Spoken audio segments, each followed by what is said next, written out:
Olá, seja muito bem-vindo a mais um podcast do BDMG Cultural. Eu sou Tatiana Carvalho Costa, sou pesquisadora de cinema e audiovisual e professora no Centro Universitário UNA, em Belo Horizonte. Hoje eu converso com a escritora Helena Vieira, que vai compartilhar conosco um pouco do tempo, do conhecimento e da experiência de vida dela, numa conversa sobre o tema desta série de podcasts, que é Vizinhanças e Diferença. Helena é pesquisadora, dramaturga e ativista transfeminista. Nós precisamos deixar o futuro para lá, né? E começar a experienciar a possibilidade de existência neste pântano do presente. Neste ciclo de podcasts sobre vizinhança e diferenças, nós vamos estar juntos em 3 episódios. Além desse, com a Helena Vieira, tem um episódio com a professora e pesquisadora em Ciência da Informação Cida Moura e um outro com o coordenador da Casa do Povo, Benjamin Serroussi. São conversas ótimas e superpotentes para nos ajudar a pensar como a gente pode colocar as nossas diferenças em diálogo, o que significa estar junto, mantendo a singularidade de cada um, quais são hoje os lugares onde as diferenças podem de fato coexistir, ou ainda o que faz com que uma pessoa seja vista como diferente. Então, te convido para se avizinhar aqui com a gente. Helena, eu te agradeço muitíssimo por estar aqui com a gente hoje. Seja muito bem-vinda. Eu agradeço o convite, elogio a iniciativa da série de podcasts e também a temática.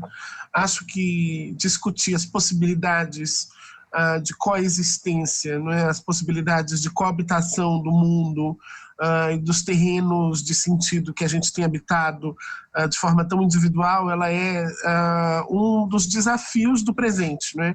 E é um dos desafios do presente porque a gente tem sido constantemente incitado, né, desde uma racionalidade neoliberal ali que se consolida nos 90, né, a gente tem sido constantemente incitado a uma existência de dissolução dos laços comunitários, né, em nome dos laços individuais, né, as dissoluções da ajuda coletiva em nome da autoajuda. Né. Esse centro, então, dessa hiperindividuação que a gente vive, ele coloca para a gente como uma questão central, como produzir formas de estar junto, né? É isso, Helena.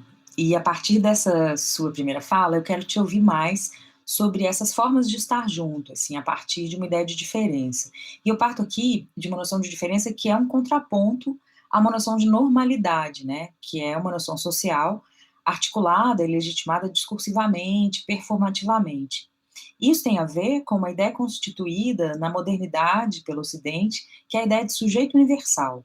E esse sujeito, ou essa centralidade, tem marcadores específicos, assim, raciais, de classe, de gênero, de orientação sexual.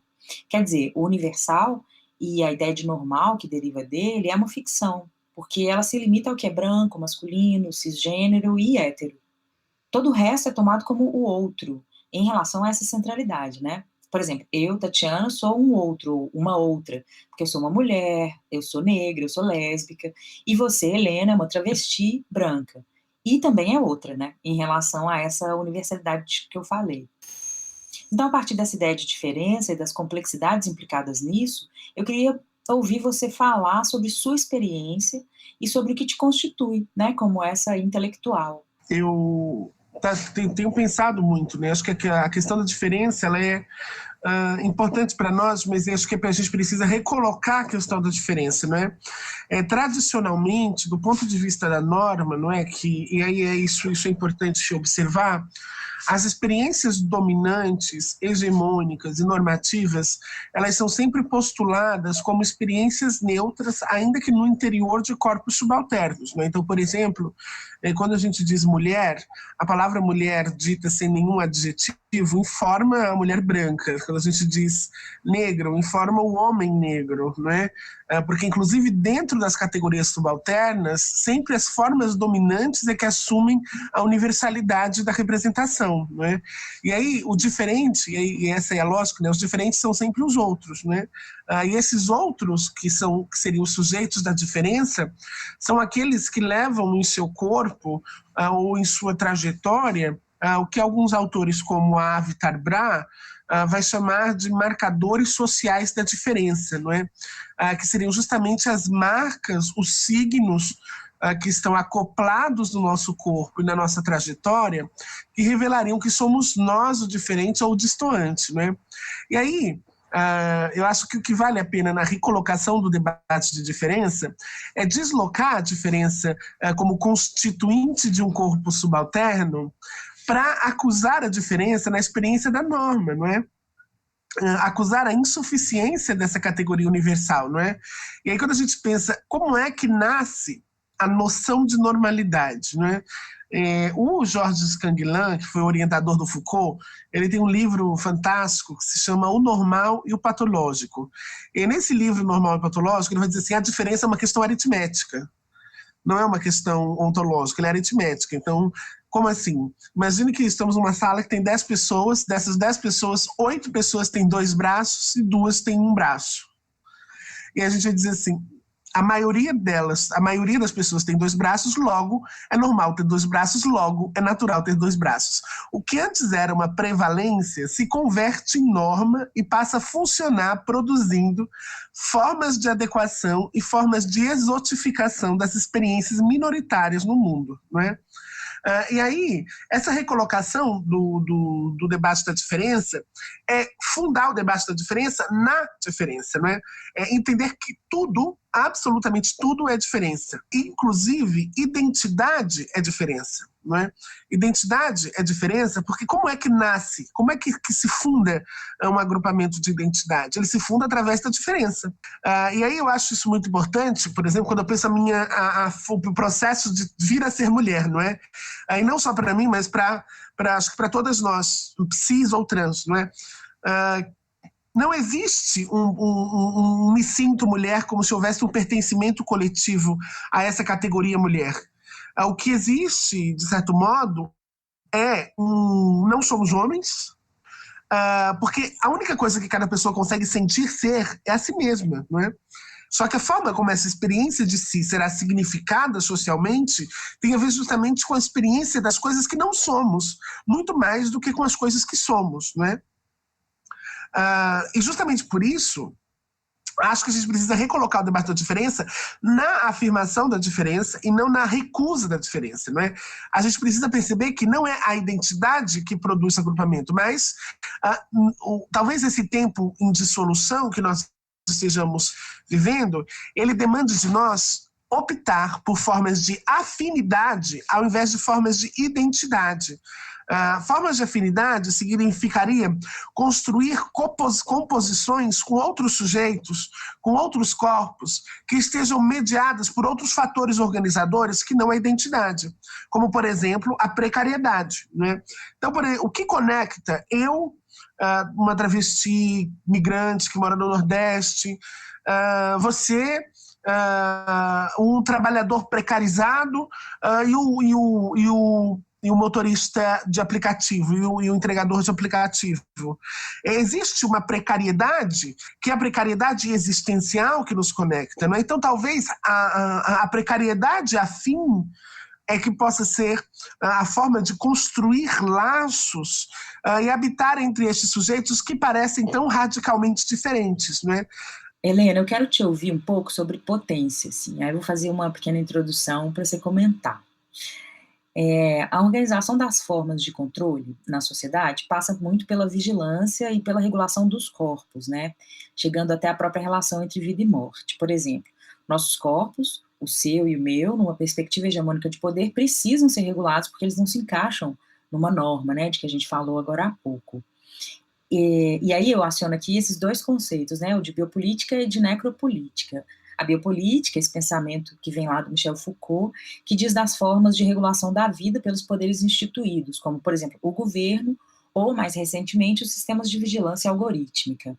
E a necropolítica, como pensada pelo Achille Mbembe, que é esse filósofo camaronês, que vai trazer a ideia das formas de regulação da relação de vida e morte, de quem vive e quem pode morrer. Mas, se por um lado a gente tem a evidência desse controle cada vez mais presente, né, é possível também nos pensar numa perspectiva inversa desse controle. Quer dizer, essa necessidade de controle me parece que também é um reconhecimento de uma potência. Então, nessa chave inversa, eu quero conversar com você sobre vida. Eu quero saber como você pensa a potência política da vida. Os processos de transformação em que uma forma de vida dissidente ela se torna um modo de vida perigoso, né, no exato momento em que ela se dá conta dos mecanismos de controle aos quais está submetido. Porque uma experiência dissidente, ela pode ser muito bem útil à manutenção do poder. E ela pode ser útil à manutenção do poder quando ela insiste nas formas de adequação, nos pedidos de reconhecimento, nas tentativas de pertencer ao espaço da norma, não é?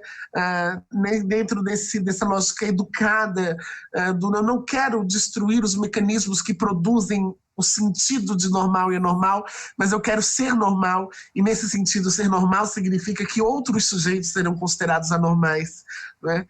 Então a reivindicação pela normalidade não pode ser uma opção desses corpos dissidentes, porque o perigo da dissidência, não é?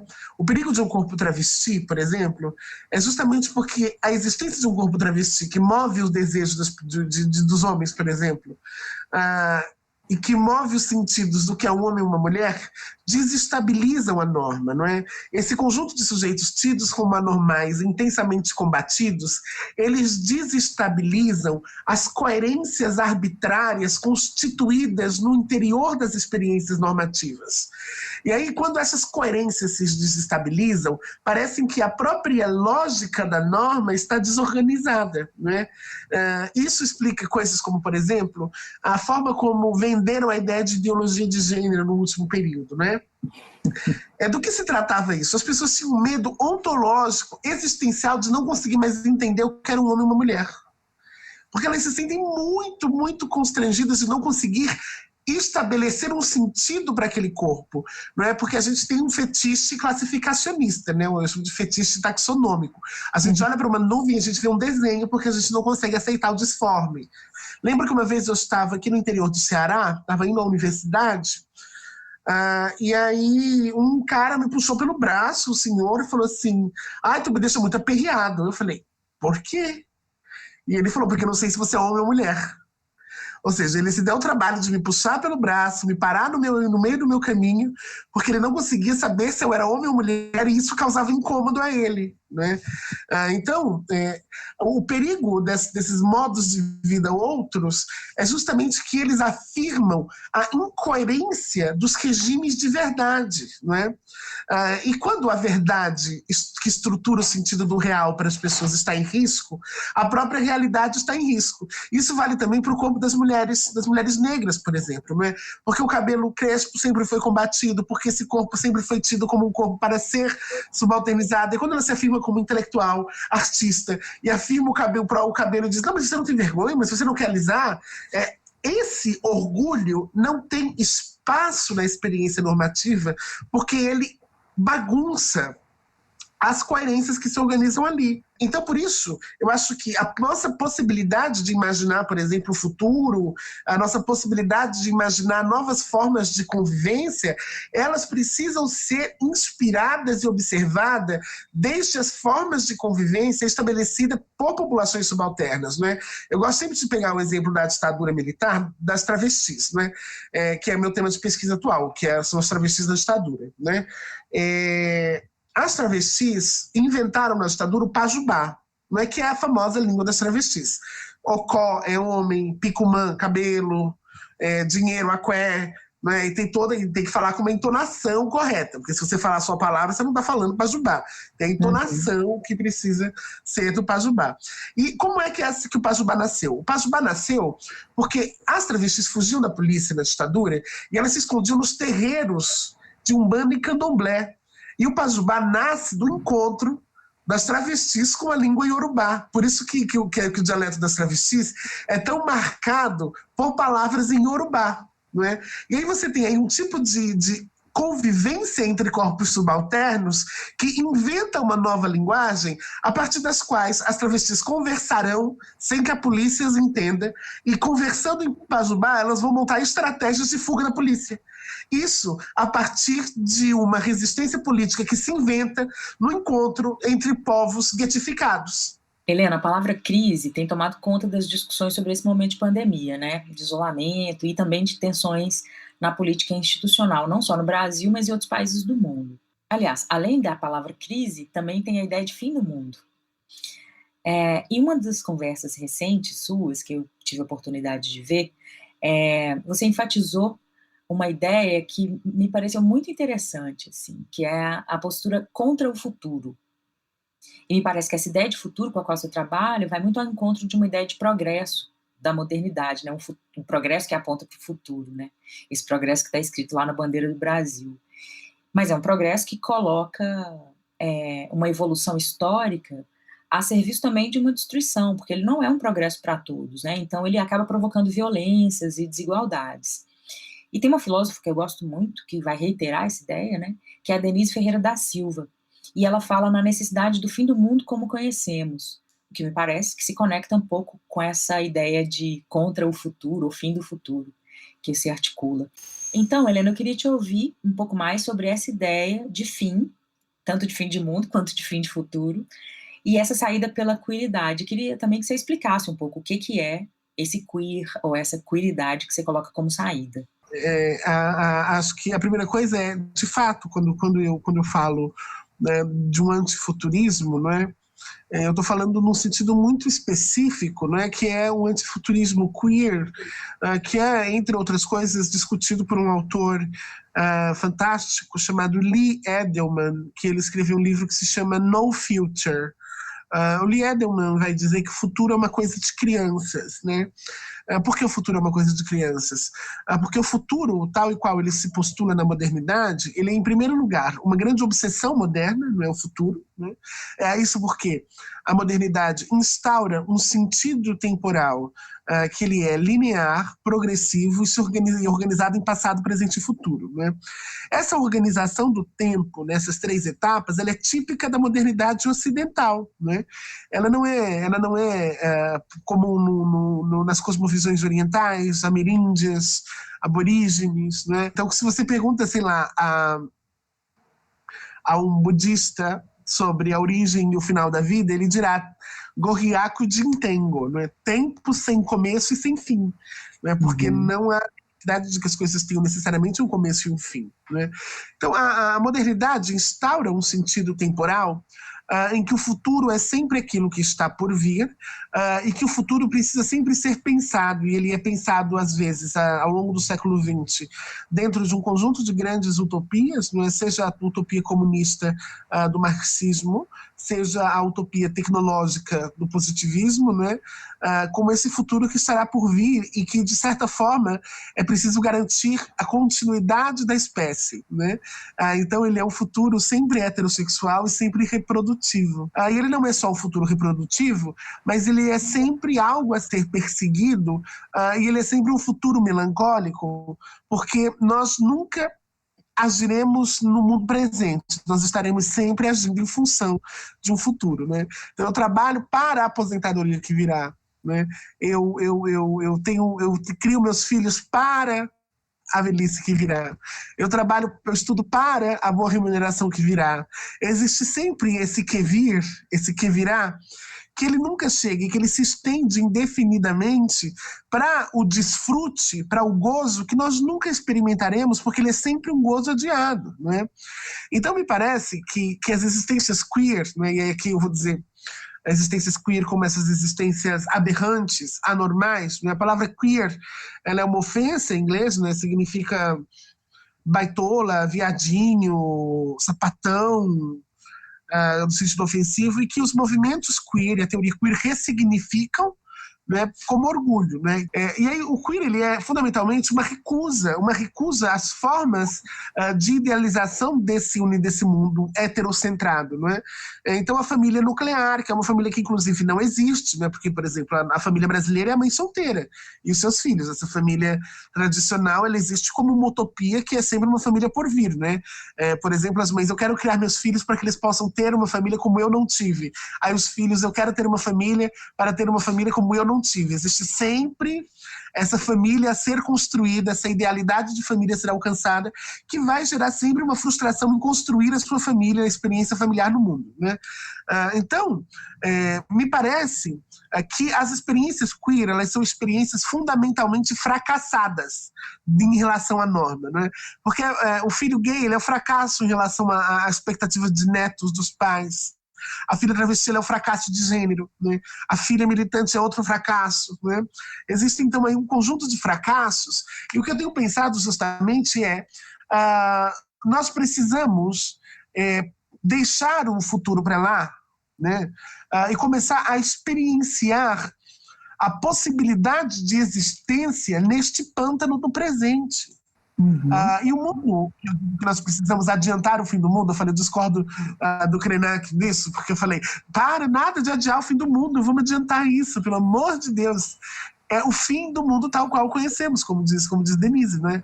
Porque esse mundo é o mundo da modernidade, né? E ele, infelizmente, não chegará ao fim com essa pandemia, né? Ele talvez se aprofunde ainda mais, ele se mundifique ainda mais, porque as coisas devem ficar ainda mais duras, né?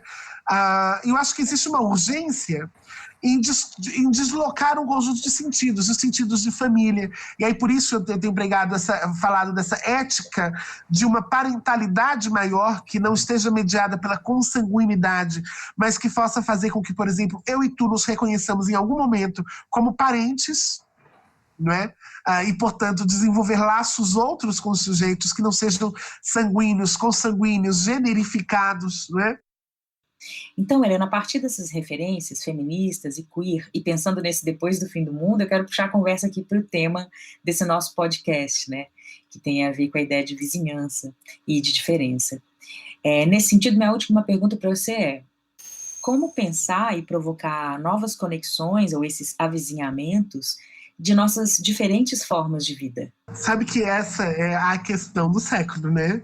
Assim, eu estava num diálogo, eu tive uma conversa por vídeo com a Judith Butler para um filme que nós gravamos juntas, né? E a questão era justamente essa, foi essa pergunta que eu fiz para ela. E aí ela falou assim: olha, é um paradoxo, porque como você vai construir formas de aliança e de estar junto a partir da identidade, né? Porque nós não podemos abrir mão do fato de que você é uma mulher negra, do fato de que eu sou uma mulher trans, do fato de que um homem branco é um homem branco, né? Nós não podemos abrir mão dessas especificidades que se construíram em nome de uma forma de habitação em que suponha-se uma igualdade inexistente, porque justamente, lembra, a gente precisa deslocar a lógica da igualdade para a lógica da diferença, mas não transformar a lógica da diferença na lógica da fragmentação, né? Então, como afirmar a diferença sem promover a fragmentação, né? E, portanto, como construir essas formas de coabitação? Eu acho que a primeira coisa é a gente precisa produzir uma destruição dos ideais românticos das formas, das práticas de reconhecimento, né? A modernidade, ela estabeleceu para nós que os laços que nós construímos entre as pessoas, eles precisam ser ou românticos ou de amizade, mas eles envolvem sempre um sentimento próximo do amor, uma série de prazer de estar junto, né? Eu acho que a gente precisa ir para um modelo que seja uma coisa mais Vila do Chaves, sabe? E que a gente possa, inclusive, odiar estar junto, e que a gente possa, inclusive, brigar, e que os conflitos sejam encarados não como um problema da nossa coabitação, mas como o tempero da coabitação, no sentido de que os conflitos podem ser resolvidos entre nós, ali, dentro de laços muito específicos que nós constituímos, né? Então, talvez a gente tenha que... E aí eu penso muito que é preciso que nós conheçamos outras parentalidades, né? Então, por exemplo, quando aquela feminista nigeriana Oyeronke Oyewumi fala sobre as famílias iorubás e as formas de organização da família iorubá, a gente começa a perceber que aquela forma com que eles pertencem ali, que é uma família que não se organiza por gênero, mas por critérios de antiguidade, né, e de memória. Então, as posições familiares são definidas pela idade e não pela relação sanguínea e nem pelas relações de gênero. Então, a mulher mais velha é necessariamente superior ao homem mais velho, não é? Ele não será o chefe da família por ser homem, não é? Porque o critério da família é a antiguidade. Ou olhar, por exemplo, as formas de pertença coletiva de alguns povos ameríndios, né?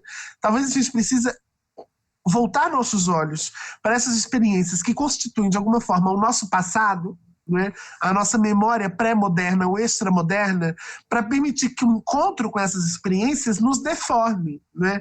E aí eu quero dizer isso porque não tem uma resposta sobre como construir essas formas de coabitação. O que nós temos nesse momento é que deformar os sentidos das nossas formas de habitação, porque talvez da deformação de nossas certezas, alguma outra forma emerja dali. Helena, te agradeço demais por ter disponibilizado seu tempo para estar aqui com a gente e compartilhado seus conhecimentos. Agradeço o convite, foram debates muito ricos.